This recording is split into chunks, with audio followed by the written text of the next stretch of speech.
everyone, this is Raghav. Welcome again to another episode of The Publishing Room. I have the host, original host, the OG host. We'd call him the OG host of Discovery of an Author, Raghav with us again. And we are going to clear the remaining doubts. Whatever we left in the previous episode, we are circling back on it with great enthusiasm and ensuring every doubt of a common person who is anticipating कि मुझे ये book लिखनी है कहां से शुरू करूं be cleared in this episode as well. Obviously, for this episode, Raghav, I will be pushing you out for the from the frame for a bit. I will be pulling down certain pointers that we will be covering जो बिल्कुल यहाँ पे लिखे हुए हैं.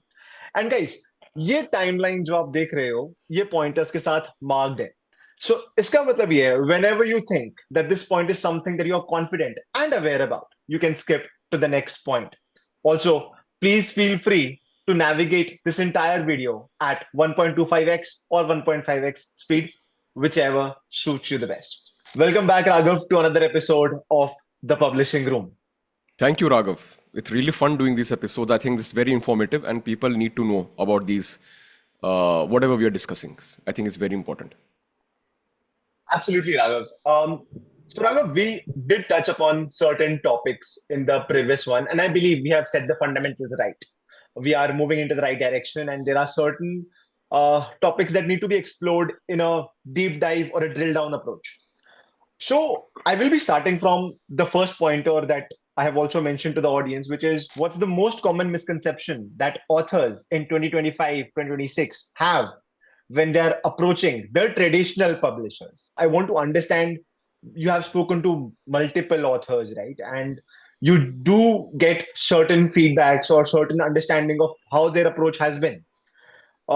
Like today, I have also understood that 19% of the books written by the top 5 publishers do not even sell, dozen of copies.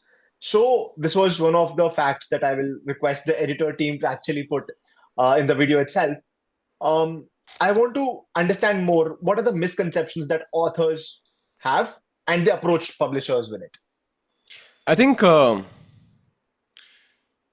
now there are two kind of authors. So I have known a lot of authors who have written a manuscript first. Okay. I mean, all authors do write it first, but they write the manuscript and they have no clue what to do next. That is one. Second are the ones who have written a manuscript and then they know that they need to get it published by a top publishing houses like Harper, Rupa, Westland, Rowley, Penguin, Juggernaut, all these publishing houses, right? Consider it like this, you are about to, you have completed 12th class. You have gotten 75% and above in a board examination. Now you want to go into IIT. You want to prepare for IIT or you want to prepare for BITS or all the top colleges for engineering that are out there, and you start applying to all these colleges, you prepare for all these colleges. Now the problem, so as I was saying in my previous episode, these top publishing houses, who are the traditional publishing houses, we discussed the concept of traditional versus non-traditional publishing houses and self-publishing. These traditional publishing houses are like these top engineering colleges. I'm going to take the reference of engineering colleges for the sake of ease of reference, like the top engineering colleges, IITs, BITS, LMNITs, and all these colleges. Too much competition, very difficult to enter. But once you do enter, you'll get a stamp. I'm not saying that the chances of you getting a great placement is guaranteed. That will still depends upon your performance in that 4 years, but you'll get a stamp of an IIT. So the misconception that an author has, if I have to put it very bluntly, is the moment they finish their manuscript, they think Penguin will come and take it and publish it. Or any other big publisher will come and readily accept it. That's not how it works. In today's time, as I was saying in the last episode as well, top publishers are not looking just at the content. They are looking at multiple factors. Who's the person who's written? Why should we even give her or his manuscript a read? How many followers do they have? What is your credibility? Where are you coming from? On what subject have you written? Now, fiction books, those who are writing fiction in India, a lot of people are writing fiction. Fiction books are the toughest to be accepted by the top publishing houses. Because for a fiction book, it's not required for you to be a master of a subject. Please understand. Fiction book doesn't require you to be a master of a subject. It's all creativity. And how do you judge a creativity? How do you say, okay, these 10 people are more creative than these 10 people? It's not easy for a publishing house to differentiate. Even if a story is banger, how will you differentiate? How will you segregate? That is where they have to look at all these parameters like followers, reach, language, is grammar, lot of factors. Who's the person who's writing? Why should we publish this fiction book? With non-fiction, if you are somebody with authority, the chances are fairly high of getting selected and published by top publishing houses. So when an author has written a manuscript, when she and he is approaching a publishing house, they generally think that it's going to be easy, but it is not. This is the biggest misconception. And the second misconception, which I'm going to loosely touch upon, is that they feel that their job is done once they have written the book. It's not. It hasn't even started. Yeah. I really like it, Raghav, when you take the analogy of colleges while explaining books. And I think, you know, I really resonate the last line that, your job is not done when the book is published. Your job actually has started. Raghav, how important is a personal brand? And do you consider social media presence as one of the most, like the biggest pivot in the personal brand? So I think this is the core time where authors should be serious about that you are your own marketer. You should not place any of your primary bets that, once your book has been published, it's going to be marketed well and you're just going to get sales. So do you think publishers do commit that we will be spending this much budget on your marketing annually? Have you come across certain commitments that are given to authors around it? And is there any comment from your side that does this happen in the industry? So I think, again, this depends upon the type of publishing house. So again, I'm going to divide this thing into two publishing houses, the traditional publishers and the self-publishers. Now, self-publishers have packages, wherein you have the basic publishing packages for XYZ amount, then you have the publishing plus marketing packages, then you have the only marketing packages in XYZ. So self-publishers will give you certain things if you pay them the price. And they'll market it. So when I say market it, it can include book launches, events, Amazon advertisements, AdWords, SEO, website, all these things, social media promotion. If they have associations with any podcasters, because in today's time, podcasting is the number one way for anyone to market their books. There is no bigger marketing outlet than podcasting. I know a lot of self-publishers who approach me. Could you be our partner if we want to send certain books your way? So they are looking forward to it. They are actively looking forward to podcasting as the primary market. So this is the self-publishers. They have charges for everything. If you have the capacity to pay, it's fine. But here's the catch. There is no guarantee of sales. It's written in the contract. Okay. We do not guarantee sales. Interesting. And authors are still spending lakhs and lakhs and lakhs of amount. Those who go the self-publishing way, I've known a lot of people who have spent just 1 lakh rupees on getting the books published. I see. Now, when it comes to traditional publishers have their own way, but again, they also have levels. They also have levels of authors.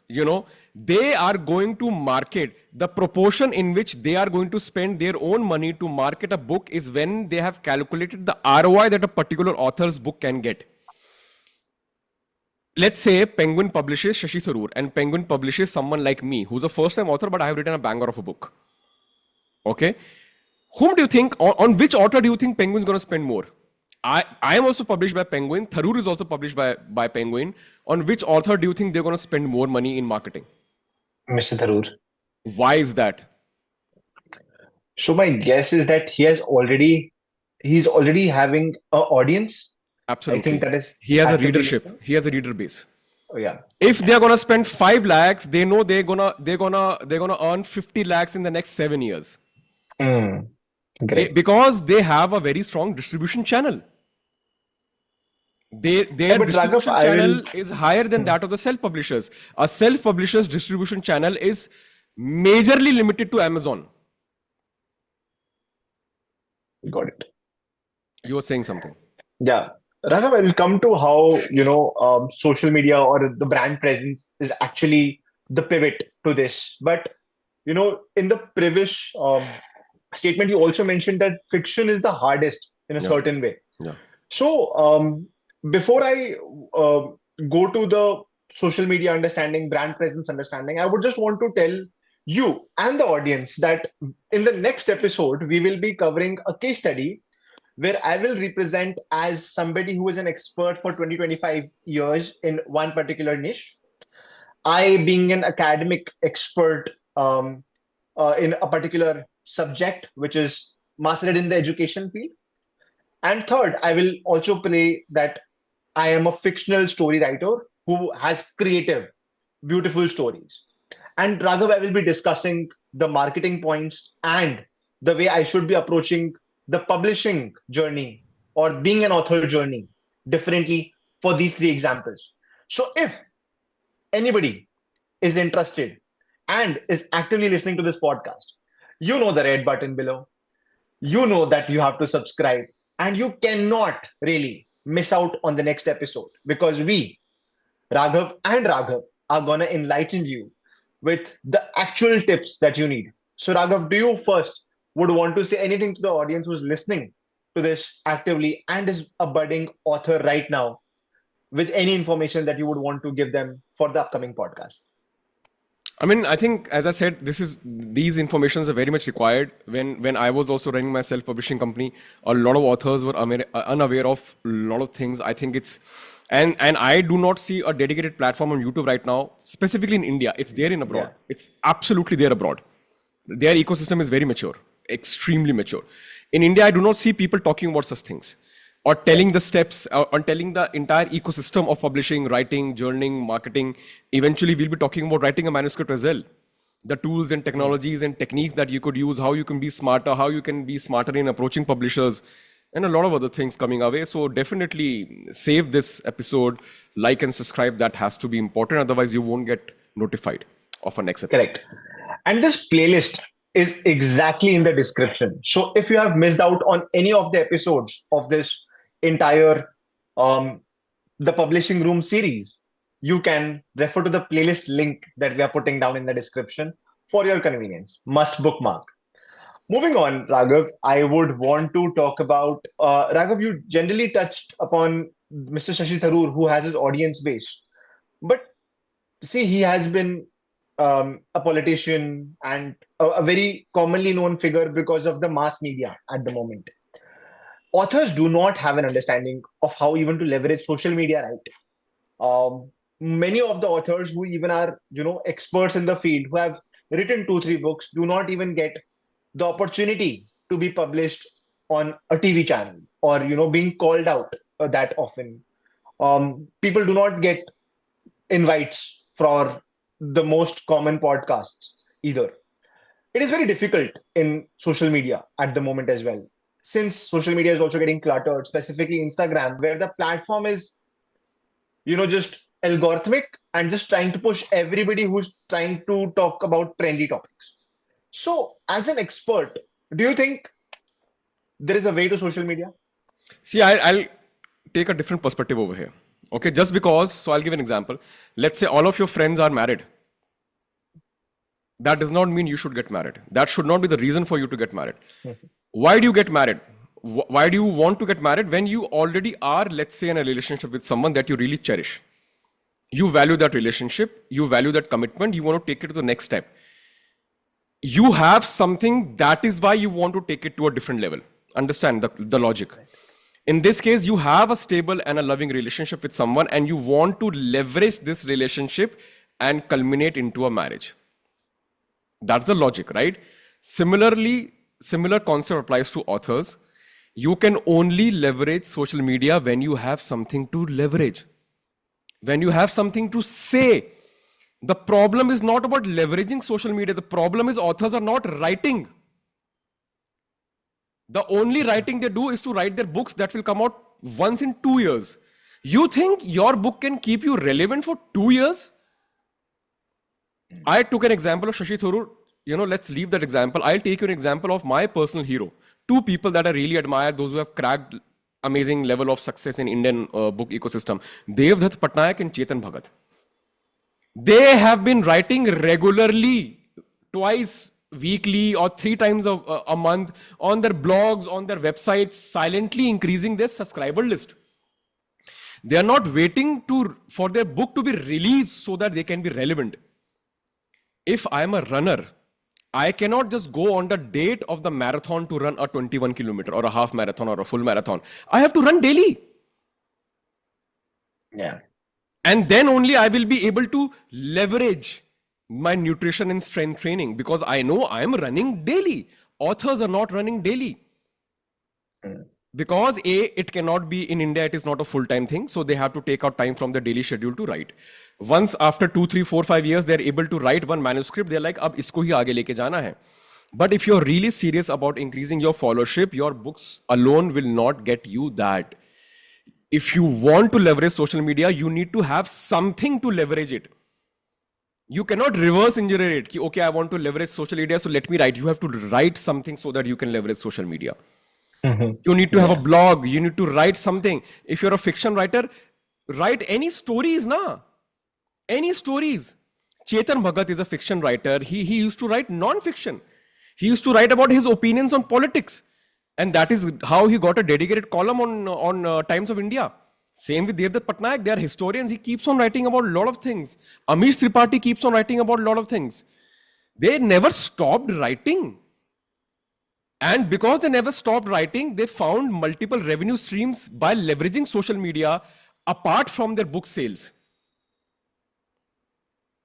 So we have to take it in a very different way. It's not about leveraging social media. It's about writing so that you can leverage social media. If your fundamentals are not right, you can leverage as much as social media as possible. Put out your gym going selfies and half nude photographs.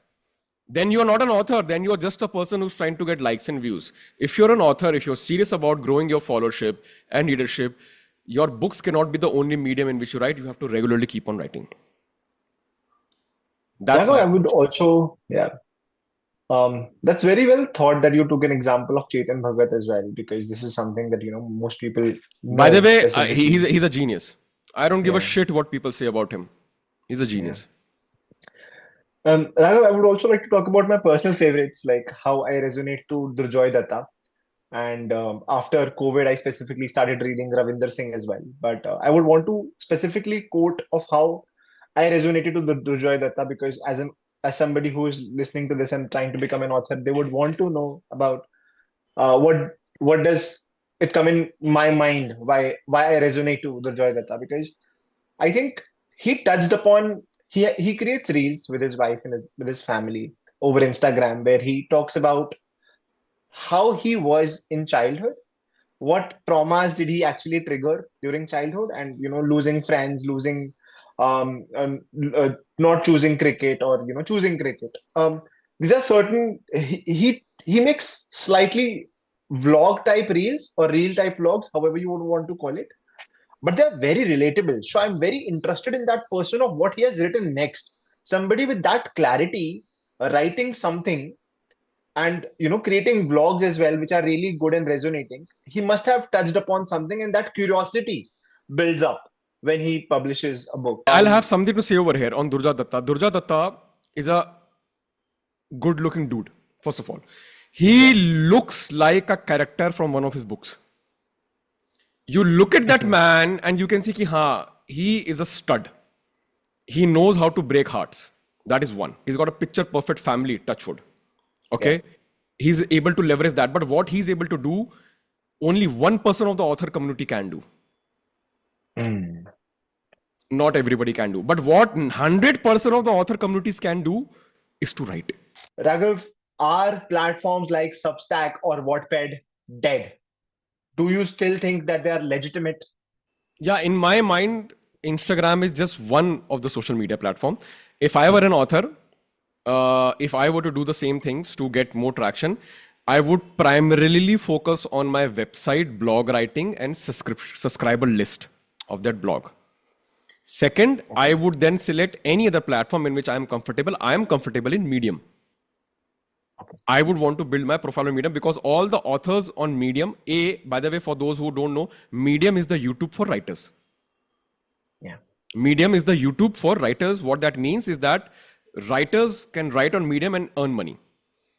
Because Medium is very new in India, it's very powerful outside in US. Medium was started by the ex Twitter founder, Evan Williams. Hmm. Okay, so now they're great tech geniuses. Now a lot of writers on Medium are earning $100,000 every year or every month as well, 20,000, 30,000, Hmm. $40,000. They have such massive following on Medium that they are getting book deals. Oh, wow. You need to get a massive following only on just one place. That could be your place of comfort. It could be your own blog, wherein your subscriber list is of 10,000, 15,000, 20,000. It could be Medium, it could be Facebook, it could be Orkut, it could be Twitter, it could be X, it could be any future platform, it could be Instagram, doesn't matter. You need one platform that you have nailed in terms of your followers. That's that. You don't have to be jack of all trades. You have to be master of one. Rest the publishing house will handle. A good publishing Understood. house. Understood. I think, Raghav, this is a wrap for this episode. And I think it was really knowledgeable because we have actually started making a way for authors to think apart from just the book. We have also given them the thought that your presence as a whole matters. Yeah. It is just not the thought of writing that manuscript. It is about you as well as the book that you want to write. Any closing thoughts Yes, before I start with the reel where what is coming up in the next episode? I have a closing thought, and we'll discuss this more in the coming episodes. Guys, book marketing is dead. It is all about author brand building. Don't think about marketing your book, think about creating your brand. Hrithik Roshan doesn't have to market all of his books. Sorry, all of his movies. He is a brand. Because of his brand, his movies get traction. Think about it. On that note, that's a wrap. Thank you. See you in the next episode. Guys, do hit that subscribe button.